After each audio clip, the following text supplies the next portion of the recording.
Bom dia, irmãos. Bom dia. Há 2 domingos atrás eu preguei aqui e perguntei se vocês queriam gripe. E vocês disseram que não. E ela continuou, né? Parou um pouquinho e ela voltou. Eu vou perguntar de novo, né? O irmão falou que a gente tem que doar. Então, estou doando, gente, né? Não é bom? Então, tá aí, ó. Mas, ainda bem que não foi lá na viagem também, né? Já pensou? A gente estava até falando também a questão do clima, né? Essa semana mudou bem o clima, né? E Deus preparou até o clima nesse sentido lá, porque nós dependíamos muito de um clima estável, quente, para fazer muito do que nós tínhamos preparado na parte de externa, né? Rua, praia, praça. Então, se tivesse frio que fez essa semana, ia limitar bastante o projeto lá. Deus foi muito bom nesse sentido também e preparou um clima bem agradável para que as pessoas pudessem sair, inclusive ir à praia, né? Então, agradecemos ao Senhor por isso também. Bom, vamos falar do dinheiro. Esse tema, subtema da plenitude financeira. Dinheiro é um péssimo patrão. Eu não sei se alguém discorda disso. Talvez na brincadeira a gente até, ou né, na prática, né, a gente não entenda muito bem isso. Mas quem já tem sofrido as dores de depositar sua confiança nas riquezas ou no dinheiro, vai entender realmente o que essa frase significa. Eu não sei se você tem muito dinheiro, né? Ou se você se considera alguém com pouco dinheiro, mas a questão não está na quantia. O dinheiro ele é um péssimo patrão do rico e ele também é um péssimo patrão do pobre, né? A Bíblia vai alertar diversas vezes sobre o amor ao dinheiro. Ela vai alertar de Gênesis a Apocalipse dos perigos de confiar a nossa vida na fragilidade das riquezas, dos bens. E eu quero olhar com os irmãos um texto bem conhecido a respeito do cuidado que nós devemos ter ou da proibição, do alerta de Deus em relação ao apego que as pessoas têm ao dinheiro, que isso traz. Esse texto encontra-se na primeira carta de Paulo a Timóteo. Interessante também perceber que esse texto, ou esses versículos, eles estão relacionados numa carta escrita a um jovem pastor. Isso tem muito a ver, e não só na época em que foi escrito, nos primeiros séculos. Mas isso ainda é relevante demais para o contexto atual. Não à toa, muitas pessoas têm sido desviadas ou até impedidas de cogitarem a possibilidade de frequentar uma igreja, né, de se aproximar do que se chama povo de Deus, por causa dos escândalos que pastores, sejam eles jovens ou não, têm causado ou têm trazido para o nome de Jesus por causa do dinheiro, da maneira como eles lidam com o dinheiro, seja na sua vida pessoal, particular, ou lidando como responsáveis diretos pelo dinheiro da igreja. E Paulo vai escrever, o que ele vai falar aqui, primeiramente ele está falando para um jovem pastor que tinha já na sua época, muitos anos atrás, que lidar com essa questão do dinheiro, tanto na sua vida quanto na vida das suas ovelhas. O cuidado que ele teria que tomar e a maneira como ele teria que pastorear com pulso firme, biblicamente, né, para não se deixar levar e nem ser coagido por interesses baseados no amor ao dinheiro. Versos, aqui na verdade ele vem a partir do versículo 3, dentro desse argumento, tá? E ele vai chegar no versículo 9, dizendo o seguinte. Ele vai falar de contentamento nesse contexto, né, que é a chave. Nós falamos isso até na mensagem passada, para nós lidarmos bem com aquilo que temos. E ele vai dizer, aqueles que querem, versículo 9, querem ficar ricos, caem em tentação, em armadilhas e em muitos desejos loucos e nocivos, que afundam os homens na ruína e na desgraça. Porque o amor ao dinheiro é a raiz de todos os males. E por causa dessa cobiça, alguns se desviaram da fé e se torturaram com muitas dores. 2 detalhes importantíssimos nesses versículos. Primeiro, que aqui no versículo 9 existe uma advertência direta, não para aqueles que já são ricos, né? Mas isso não significa que quem é rico não tenha problema com o dinheiro. Em outros textos, em outros contextos, a Escritura também vai alertar os ricos a como lidar com o dinheiro, a maneira como eles vão lidar com esse poder em suas mãos. Mas aqui ele está falando para aqueles que querem ficar ricos. Então nós entendemos que aqueles que querem ficar ricos, pode ser, claro, pode ser alguém que já tem dinheiro, mas ainda quer mais, porque nunca satisfaz, né? Quando você ama o dinheiro, não importa quanto você tenha, nunca é suficiente. Lembrando que ele está falando isso num contexto de contentamento, que ele acabou de falar no versículo 6. A piedade acompanhada de satisfação ou de contentamento, ela sim é grande fonte de lucro. E ele vai dizer, porque nós não trouxemos nada, no versículo 7, para esse mundo, e daqui também nada nós podemos levar. Ele está alertando Timóteo, ele fala sobre pessoas que são arrogantes, dentro desse mesmo contexto ali no versículo 4, pessoas que são invejosas, briguentas, caluniosas, maliciosas, que disputam por entendimento e são corrompidas, privadas de verdade, e essas pessoas imaginam que a piedade é fonte de lucro. Gente que usa da piedade para ganhar dinheiro. Por quê? Porque o coração já está corrompido por isso.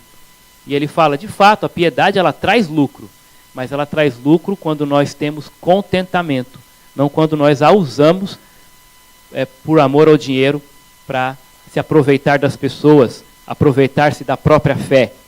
E ele vai falar então, no versículo 8, nós devemos estar então satisfeitos com aquilo que temos. Então, o rico, que é dominado pelo dinheiro, ele quer ficar mais rico. Mas tem aquele que não é rico e vive em função de se tornar rico. E o alerta direto aqui é para essas pessoas. De novo, eu não sei se tem alguém aqui que se considera rico. Mas, mesmo que você não se considere, ou mesmo que você já seja, não me considero, eu sou rico. Isso é provado, a partir de um certo limite, aí você já é considerado rico. Cuidado para você também. Mas eu acredito que a esmagadora maioria recebe essa palavra, e o cuidado aqui para você, que eu não sou rico, mas se eu fosse. Eu não sou rico, um dia serei. E ainda vai dizer, se Deus quiser. Né? E esse se Deus quiser não é se Deus quiser. É protocolo mesmo, cristão, né? Na frase apenas por não. Mesmo que Deus não queira, eu vou viver em função disso. Como é que Deus pode não querer uma coisa tão boa dessa, o dinheiro? Foi Ele quem fez. E aí uma série de argumentos para justificar aquilo que é, na verdade, que já tomou, na verdade, o lugar do próprio Deus.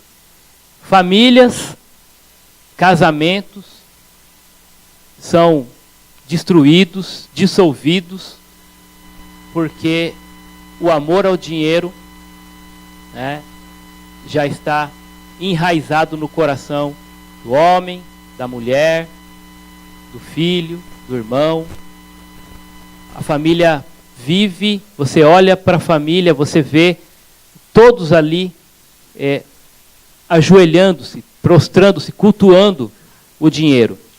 Claro, o que eu quero dizer com isso, vocês vão entender, não existe um altar na casa, né? Não existe um momento devocional para o dinheiro. Mas o estilo de vida aponta para isso.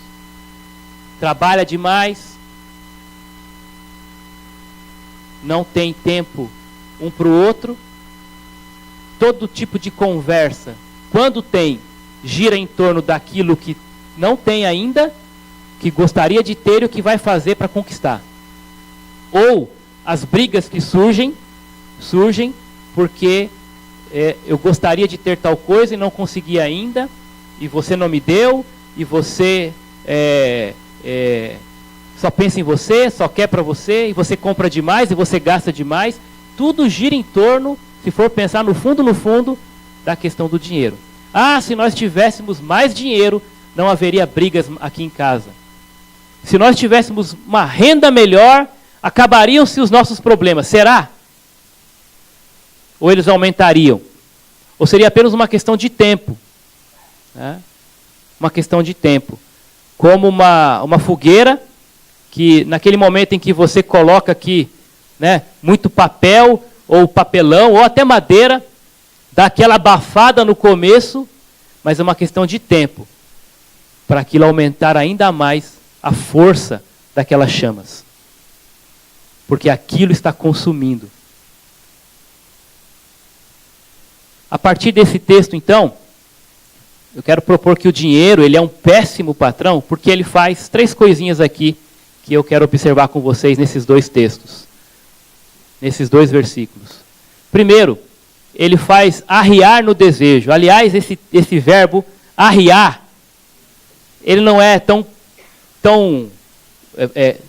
conhecido, talvez até seja, né, mas nem tão falado aqui no Sudeste. Mas quem é do Nordeste vai entender, né? A ideia de arriar, cair, prostrar-se, né? Descer. É o que o texto fala. Os que querem ficar ricos caem em tentação. O bicho está arriado pelo dinheiro. Né? Já ouviu esse termo? Eu sei que aqui tem muito nordestino, né? É ou não é? É isso aí. Então gostaram do verbo, né? Isso aqui foi em homenagem aos nordestinos da nossa igreja. Mas depois vocês vão entender que eu gosto de deixar tudo decorável. Né? Mas a ideia aí é que aqueles que querem ficar ricos, eles caem. Caem em tentação.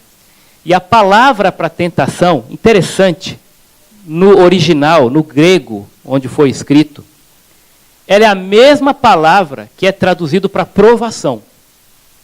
Ah, mas é a mesma coisa? Não. Até porque Tiago vai dizer, na sua carta, que Deus não tenta ninguém. Nós somos tentados pela nossa própria cobiça.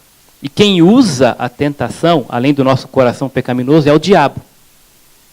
O que Deus faz, ele prova, ele nos prova. Mas ele não tenta. Mas a palavra é a mesma. O que acontece então? Vamos imaginar aqui uma situação onde uma pessoa, eu sempre uso essa ilustração, né? Eu vou usar de novo para você lembrar.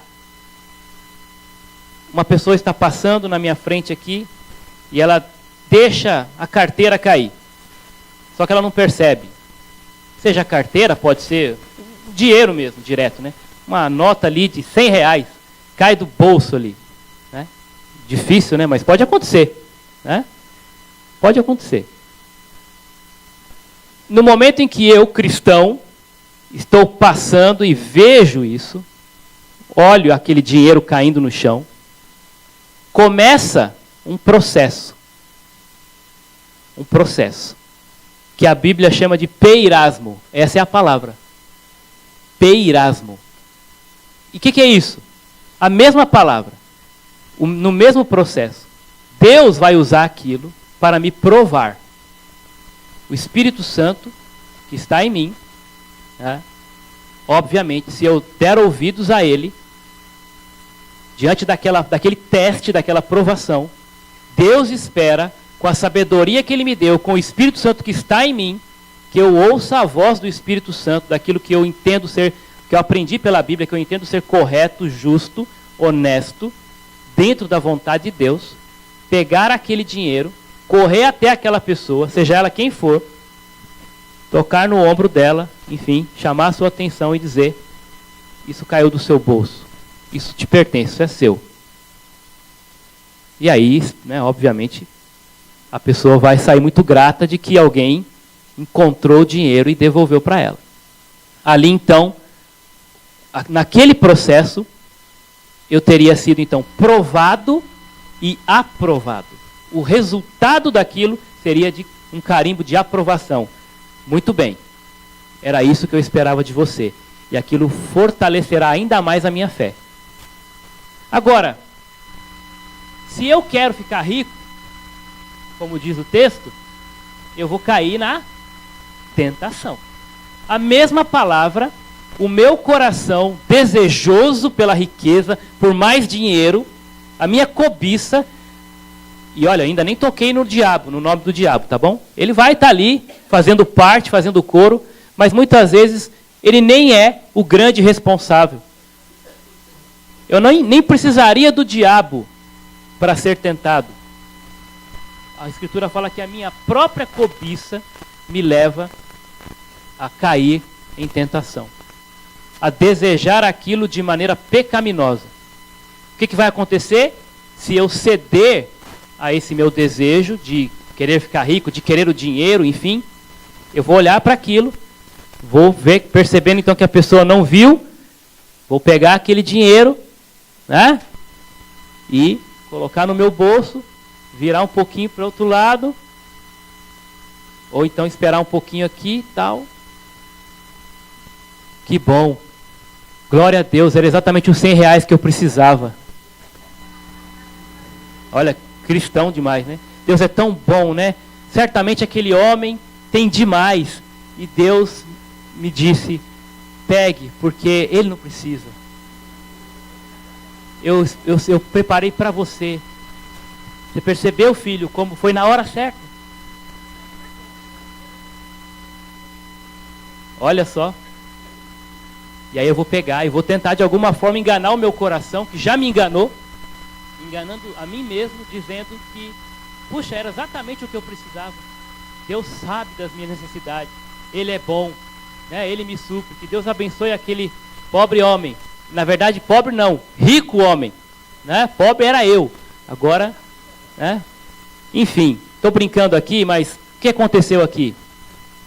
Eu fui tentado e reprovado. Na mesma situação, a minha cobiça usa aquela circunstância para me reprovar. E Deus usa a mesma circunstância para me aprovar. E aí a decisão é minha. A decisão é minha. É nessa hora que nós entendemos que Deus nos deixa e nos dá o livre arbítrio. Se é que eu posso usar esse termo, né? A gente quer falar tanto de livre arbítrio para muita coisa. E naquilo que é mais importante, que é decidir fazer o que nós temos capacidade de fazer, porque Deus nos deu o Espírito Santo. Muitas vezes nós saímos dizendo: eu não consigo. Eu não consigo.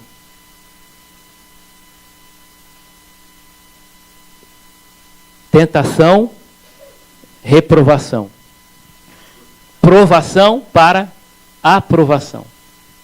Deus e o meu coração e o diabo usando a mesma situação. A escolha, a decisão é minha. Os que querem, e essa palavra querem, pressupõe uma decisão pessoal. Pessoal. Eu não sei qual é a circunstância financeira hoje na sua vida. Como você está passando, se você está desempregado, se você tem pouco, se está contente com o que ganha, se precisa mais, enfim, não sei se você está correndo atrás disso se o dinheiro está sendo o senhor da sua vida. Mas uma coisa eu sei. É uma decisão sua de querer ou não querer. É uma decisão sua de viver em função disso ou entender que você pode se contentar e buscar em Deus a solução para a estabilidade na sua vida. Tá? Não é errado querer aumentar a renda. Não é errado buscar uma nova oportunidade de trabalho para que o seu salário aumente. Não é errado nem pleitear diante do patrão um aumento, desde que seja, né, obviamente, de forma coerente, justa, né, e educada.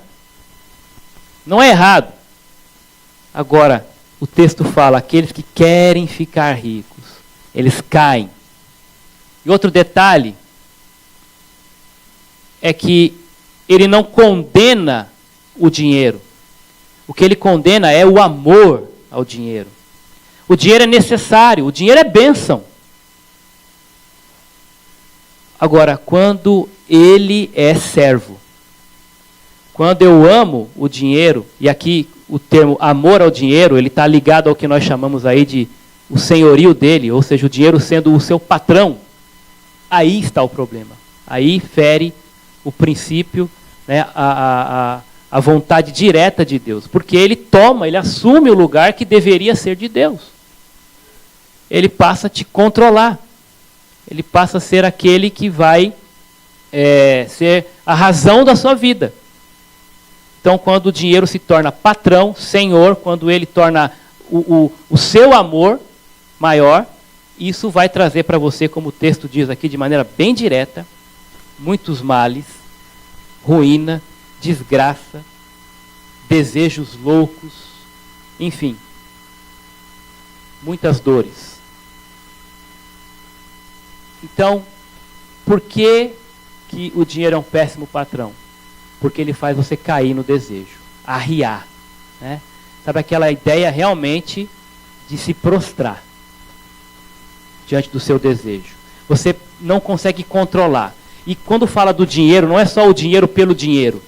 Porque o desejo pelo dinheiro é, na verdade, o desejo por ter, por adquirir coisas, por ser alguém, por ter poder também através do dinheiro. Poder, prestígios e posses. Os 3 P's aí. Além dos prazeres que eu poderia colocar aqui também. Então, por que eu desejo dinheiro? Porque eu preciso comprar tal coisa. Por que eu desejo dinheiro? Porque eu quero ter aquela fama. Eu quero ser reconhecido. Eu preciso me destacar, não posso ficar por baixo. Fulano comprou tal, eu também tenho que comprar. Então, como é que eu faço isso? Com dinheiro. Se eu não tenho, eu tenho que ir atrás. Não posso ficar contente com o que eu tenho, porque eu não posso ficar por baixo, eu não posso ser menos que fulano, ou que, enfim.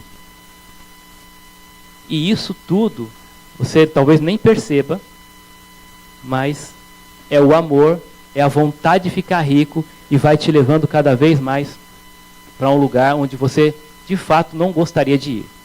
E ele vai, olha como é progressivo, né? Ele fala, cai em tentação.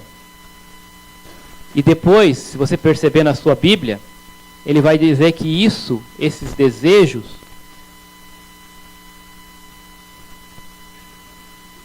eu vou projetar aqui, eles, depois de fazer você cair, eles fazem você afundar. Depois que arriou, mergulhou. Vamos ver alguns textos aqui. Salmo 62, 10.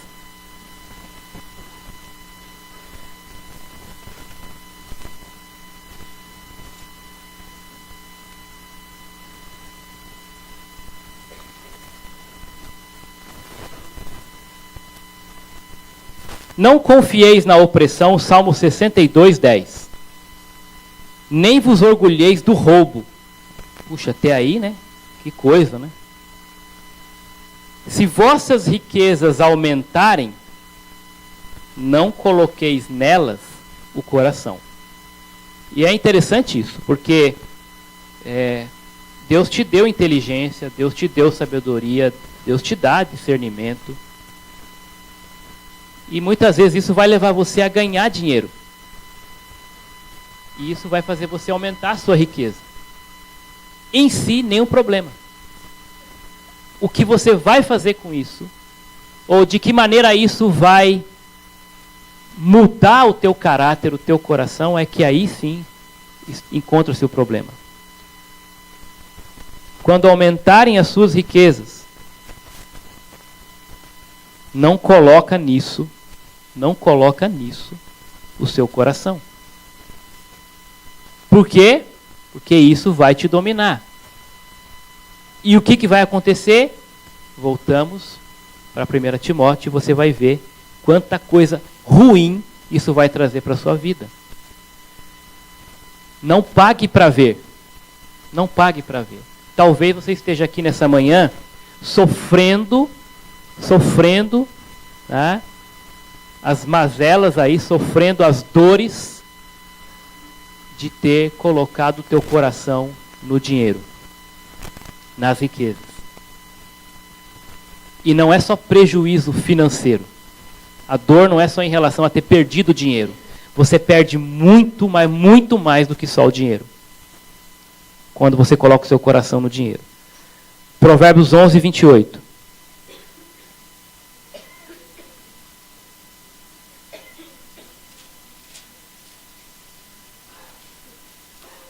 Onze 28.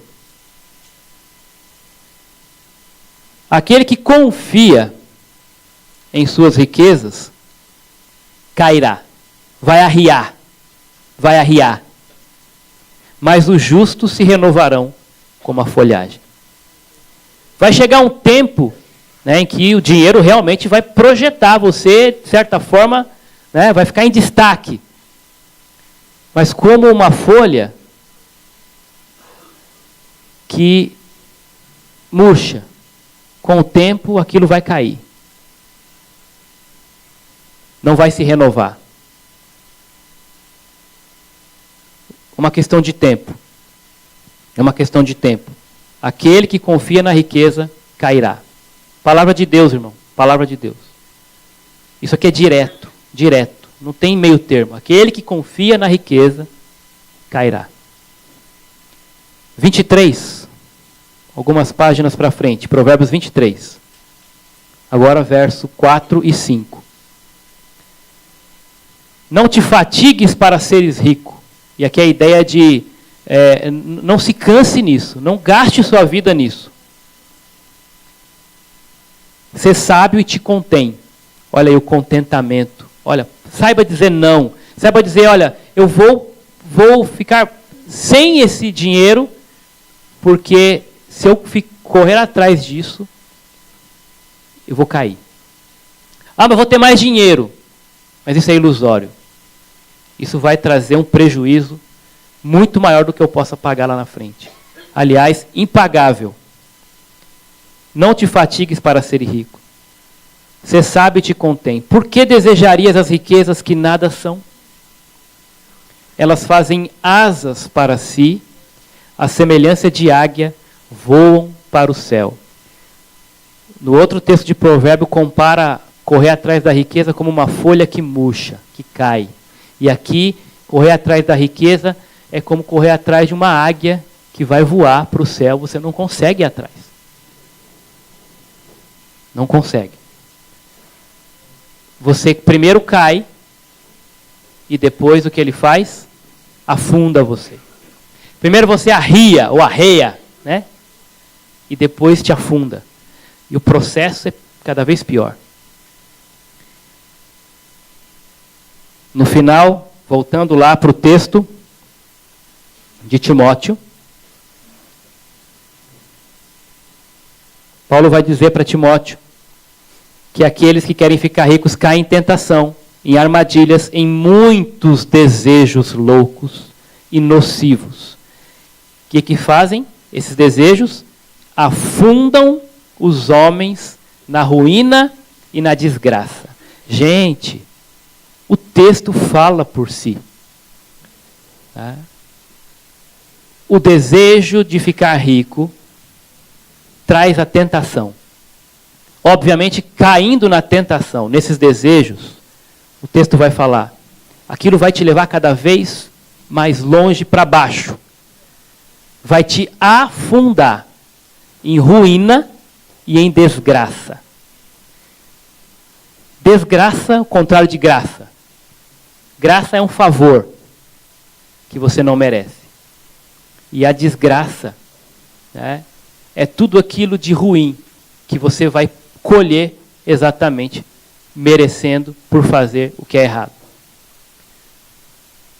A desgraça é justa, porque você plantou essa cobiça, né, você vai colher a ruína e a desgraça. É interessante pensar nisso, né?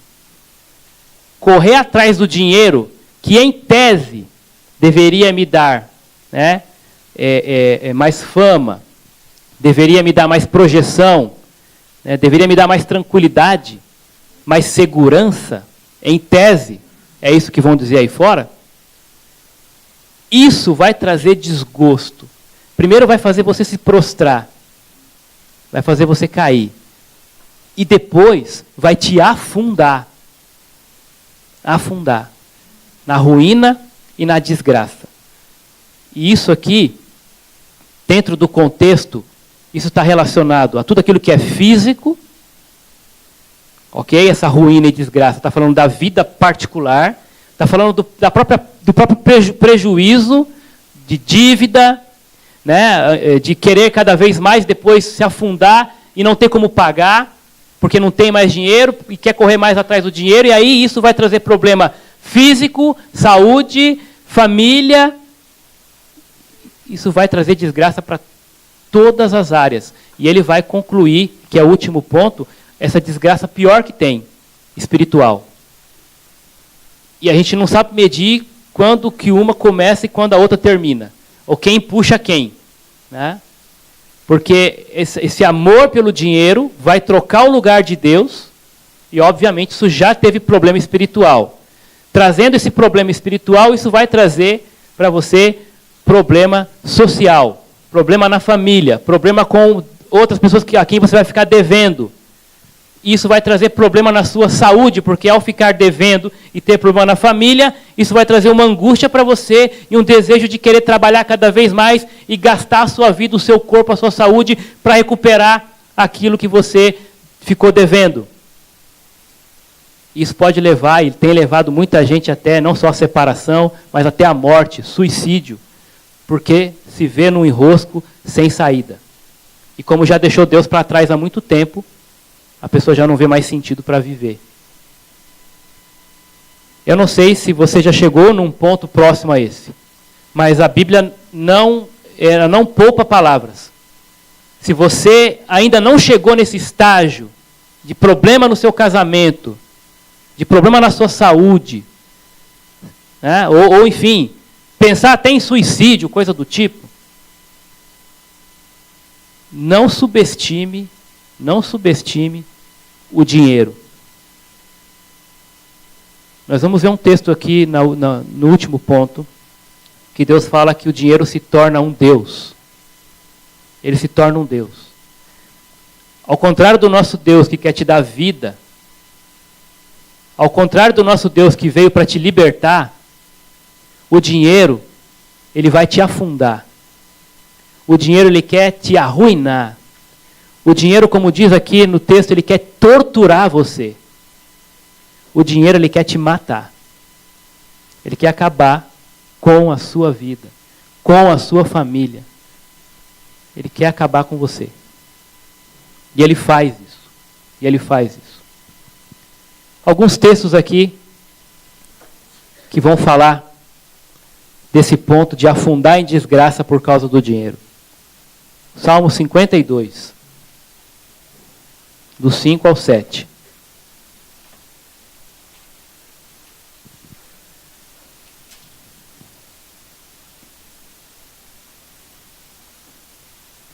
Deus também te esmagará para sempre. Ele te arrebatará e te arrancará da tua habitação. Te eliminará da terra dos viventes. Os justos verão e temerão e rirão dele, dizendo: Vede o homem que não fez de Deus o seu refúgio. Pelo contrário, confiava em suas grandes riquezas e se fortalecia em sua perversidade. Isso vai trazer ruína, porque os versículos 5 diz, o próprio Deus vai tomar conta disso. O próprio Deus vai providenciar essa ruína. Isso é consequência das escolhas, dos desejos, né, conscientes do coração. Ele também te esmagará, te arrebatará, te arrancará da tua habitação, te eliminará da terra dos viventes. Por quê? Porque não fez de Deus o seu refúgio. Pelo contrário, confiou nas suas grandes riquezas. Eclesiastes capítulo 5, versículo 3. São textos fortes, irmãos, mas ainda bem por eles. Porque você tem que sair daqui temendo, tendo medo. Realmente, se você tem buscado correr atrás do dinheiro, hoje, à luz desses textos, que são bem diretos, bem pesados, e graças a Deus por isso, é para você sair daqui dizendo, eu tenho que parar com isso. Eu tenho que aprender a me contentar. Eu tenho que largar esse Senhor, porque Ele vai me destruir. Ele já tem destruído, Ele já tem arruinado, Ele já tem tirado a sua paz. Ele não pode ser mais o seu patrão. Ele não pode. Ele não vai te demitir. Ele vai te matar. Eclesiastes capítulo 5, versículo 13. Há um grande mal que vi debaixo do sol. Que mal é esse? Riquezas que foram guardadas por seu dono para a sua própria infelicidade. A contramão da doação. A contramão de dar, de abençoar, de ser instrumento de bênção. Guardar. E o autor diz, isso foi um grande mal que eu vi debaixo do sol. Gente que guarda para a sua própria infelicidade. Para a sua própria ruína. Ezequiel, esse texto é forte. Capítulo 28. Deus falando ao seu povo, dentro desse mesmo princípio de amar o dinheiro. De amar a riqueza. E ele vai dizer, ali desde o versículo 1, essa palavra contra o rei de Tiro, na verdade, mas um alerta também para o seu povo. De novo a palavra do Senhor veio a mim, filho do homem, dize ao príncipe de Tiro, assim diz o Senhor Deus, o teu coração se tornou arrogante, e disseste, sou um Deus, eu me assento no trono dos deuses, no meio dos mares, entretanto, tu és homem e não Deus. Embora consideres o teu coração como se fosse um coração de um Deus, por acaso és mais sábio do que Daniel? Não há nenhum segredo que se possa esconder de ti? Enriqueceste e acumulaste ouro e prata nos teus tesouros pela tua sabedoria e pelo teu entendimento. Aumentaste as tuas riquezas por tua grande habilidade comercial, e o teu coração se eleva por causa das suas riquezas. Verso 6, assim diz o Senhor, já que consideras o teu coração como se fosse o coração de um Deus, trarei estrangeiros sobre ti, os mais terríveis dentre as nações, os quais sacarão espadas contra a beleza da tua sabedoria e mancharão o teu resplendor. Eles te farão descer a cova e terás morte violenta no meio dos mares. Deus está dizendo, você se orgulha pelas tuas riquezas, aumentou as suas riquezas, achou, isso chegou a fazer crescer o teu coração ali ao ponto de achar que você é um Deus? Eu vou trazer sobre você inimigos, eles vão saquear você. Eles vão levar você à ruína, com toda a sua riqueza. Cuidado com isso. O amor ao dinheiro é a raiz de todos os males. E esse texto vai dizer, ele faz você cair, ele faz você afundar. E o mais triste de todos, ele faz você se afastar de Deus. Ele faz você se afastar de Deus. Aliás, para mim, esse seria o primeiro ponto. Porque primeiro nós nos afastamos de Deus. Primeiro nós desconsideramos a pessoa de Deus. O senhorio de Cristo. Depois nós caímos, nos prostramos, arriamos. Depois nós afundamos. Por causa dessa cobiça, alguns se desviaram da fé. E aqui é o afastamento de Deus, sim. Aqui é o afastamento de tudo aquilo que se diz palavra e vontade de Deus.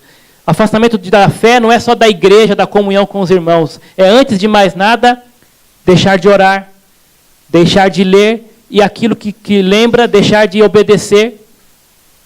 É desconsiderar Deus. Talvez, nem em teoria. Não, eu sei que Deus é o Senhor e tal. Talvez até canta isso, ora isso, vai até a igreja. Mas está afastado de Deus na prática. Porque está confiando mais no dinheiro do que no próprio Deus. Está buscando mais o dinheiro do que o próprio Deus. Está entregando a vida aos pés do dinheiro e tirando do altar de Deus. Por causa disso, dessa cobiça, que é o amor ao dinheiro, alguns, já se desviaram da fé. Esses textos são bem conhecidos. Eu quero terminar com eles. Mateus 6, 24.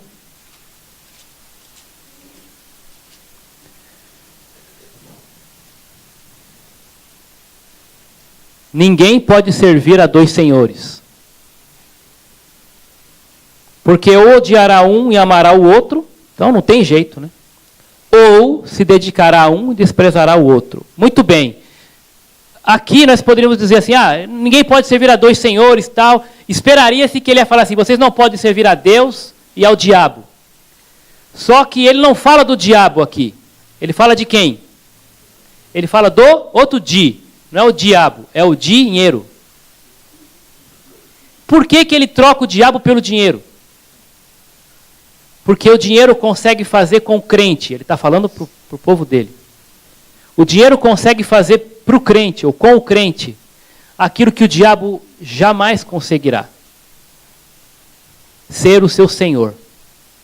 Dificilmente você vai ver um crente vivendo uma vida prostrada aos pés do diabo.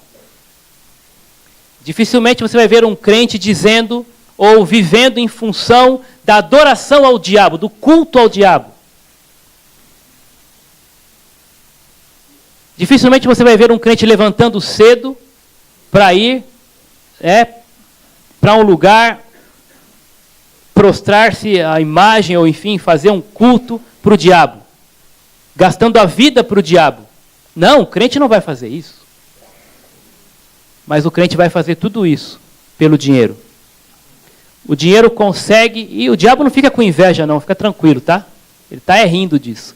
Mas o dinheiro consegue fazer com o crente o que o diabo não consegue. Ser o seu senhor. Por isso, ele é um Deus. Por isso, aqui aparece o nome do dinheiro, Mamon, e não do diabo. Talvez você não admita.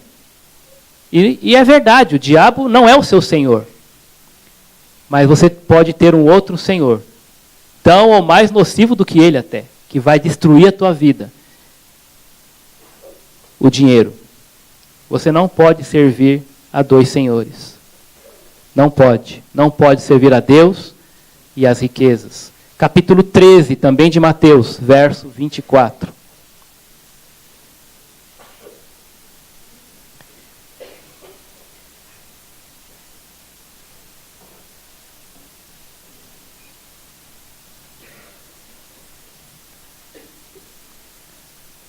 Ele vai falar da parábola do joio e do trigo, né?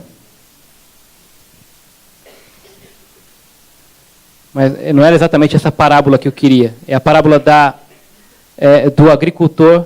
Ele lança a semente e ela vai cair num dos solos, onde o texto vai dizer que por causa das riquezas, porque o coração estava voltado para as riquezas, o solo se tornou infrutífero. A palavra se tornou infrutífera. O dinheiro fez afastar de Deus e da palavra. O dinheiro fez afastar de Deus e da palavra. E não era esse texto do 13, 24, não. Mas vamos para o outro, 19 e 21.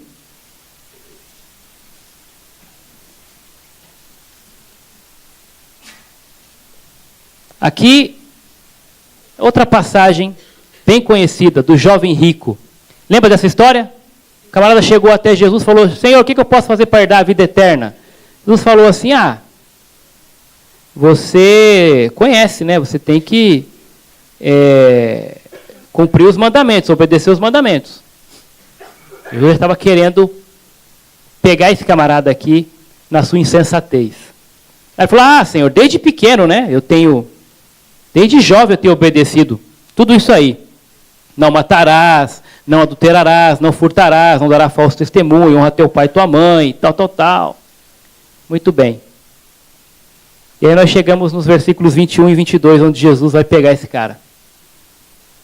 Se queres ser perfeito, vai, vende tudo o que tens, dá aos pobres e terás um tesouro no céu. Depois vem e me segue. O que o texto vai dizer no 22?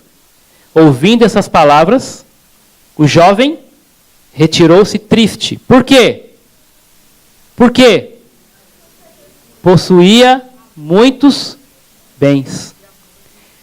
Está entendendo como essa vida religiosa engana? Pode enganar?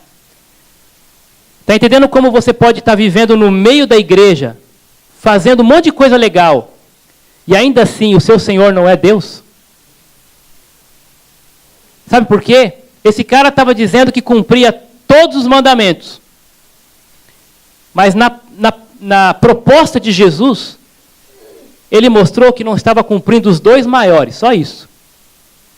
Quais são os 2 maiores mandamentos? Que resume toda a lei. Amar a Deus sobre todas as coisas e ao próximo como a ti mesmo. Quando Jesus fala, me segue, ele está propondo amar a Deus sobre todas as coisas. Quando Jesus fala, vende tudo que você tem e dá aos pobres, ele está dizendo, ama o próximo como a si mesmo. Ele entristeceu com isso. Está aguardando os mandamentos? Não. Não conseguia guardar os 2 maiores. Não estava mostrando amor nem a Deus, nem ao próximo. Por quê? O amor dele estava onde? Nos bens, no dinheiro. Já tinha se afastado de Deus, apesar de ser um religioso. Apesar de ser um religioso. Jovem e rico. As menininhas da igreja iam adorar um cara desse. Jovem e rico. Guardando todos os mandamentos, aparentemente. Mas quando Jesus provou ele em amá-lo sobre todas as coisas, e o próximo explanou. Cuidado, meninas.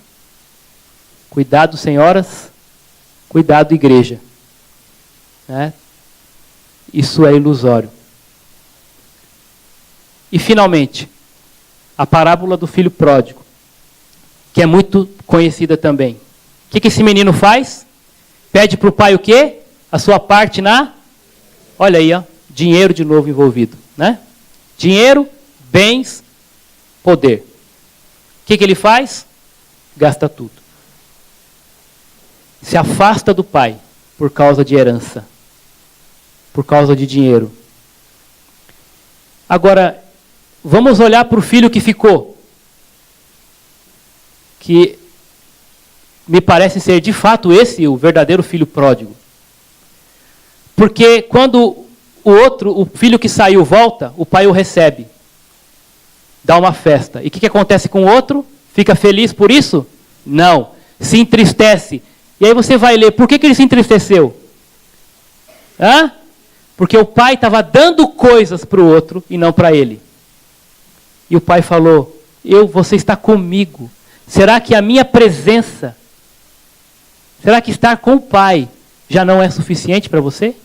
Você precisa ter coisas para ser feliz? É isso que é assim que você me ama? Quando eu te dou alguma coisa? Será que você poderia dizer isso para Deus nessa manhã? Talvez você não é o filho que saiu, rebelde. Mas você é tão ou mais rebelde quanto aquele que ficou. Porque só está aqui enquanto o pai te dá alguma coisa. Você não ama o pai de todo o coração. Você só vem para a igreja, você só se diz cristão, só participa da comunhão porque você está em busca de algo material. Das bênçãos que o pai te dá. Se fica um instante sem, ou se vê outro sendo um pouco mais abençoado que você, talvez aos seus olhos injustamente, você reclama, você blasfema, você entristece, você deprime, você se afasta. Porque no fundo, você não ama o Pai pelo que Ele é. Você só ama o Pai pelo que Ele te dá. E isso é uma vergonha.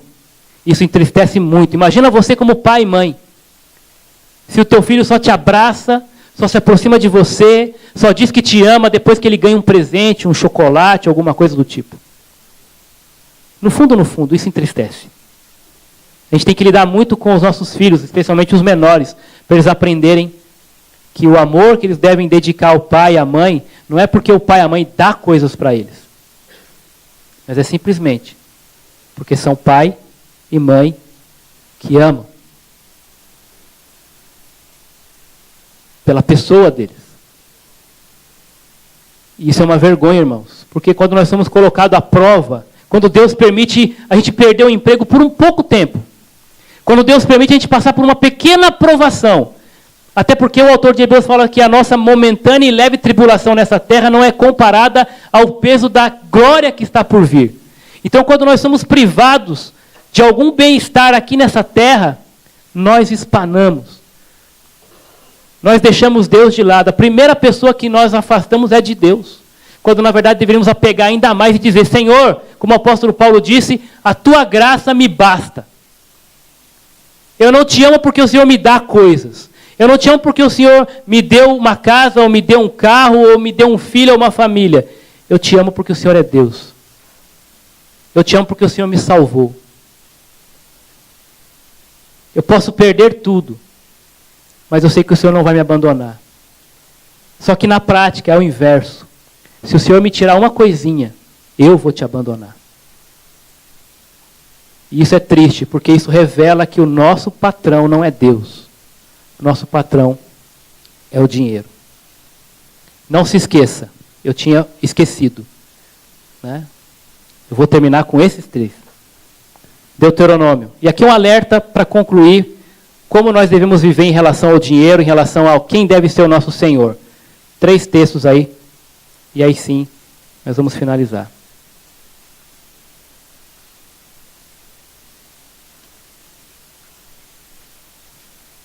Capítulo 8 de Deuteronômio, versículo 18. Pelo contrário, tu te lembrarás do Senhor teu Deus. Por quê? Porque Ele é quem te dá força para adquirires riquezas, a fim de confirmar sua aliança que jurou a teus pais, como acontece hoje. Essa é uma palavra direta para o povo de Israel, mas o princípio prevalece. Se você tem alguma coisa, se você conseguiu levantar da cama hoje, se você teve forças para chegar até aqui, se você tem tido força para trabalhar, para ganhar o teu salário com o suor do teu rosto, não é por tua sabedoria, não é por tua força, não é por tua inteligência. O Senhor é quem te dá forças. O Senhor é quem te dá forças para adquirires riquezas. Não se esqueça disso. Tudo que você tem, se tem, vem das mãos de Deus. Eclesiastes capítulo 5. Voltando lá para o texto de Eclesiastes. Agora verso 19 e 20. E quanto ao homem a quem Deus deu riquezas, e olha, quem deu riquezas e bens? Deus. Quanto ao homem a quem Deus deu riquezas e bens e capacidade para desfrutá-las, receba a sua parte e alegre-se com o seu trabalho, porque isso é um presente de Deus. Pois não se lembrará muito dos breves dias da vida, porque Deus lhe enche o coração de alegria. Quando? Quando você entende que foi Deus quem te deu, que foi Ele quem te capacitou para adquirir bens e riquezas, e para desfrutar esses bens e riquezas com alegria. Alegria nele, contentamento nele.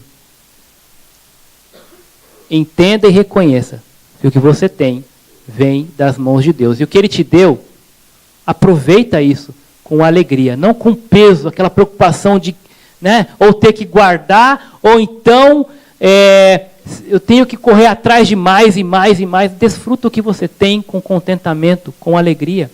Isso é vida. Deus planejou que fosse assim. O que Ele te der, agradeça a Ele e aproveite isso com alegria. E Jeremias 9, 23 e 24.